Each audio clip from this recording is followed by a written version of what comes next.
এটা হচ্ছে biofloc tank. এটার মধ্যে একটা ট্যাঙ্কে আমাদের শোল মাছ, আজকে কালচারের মাছ এখানে দেখবো।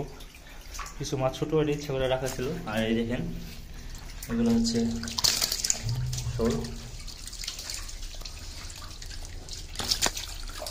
এই মাছগুলো যারা সংগ্রহ করতে চান আমাদের থেকে সংগ্রহ করবেন।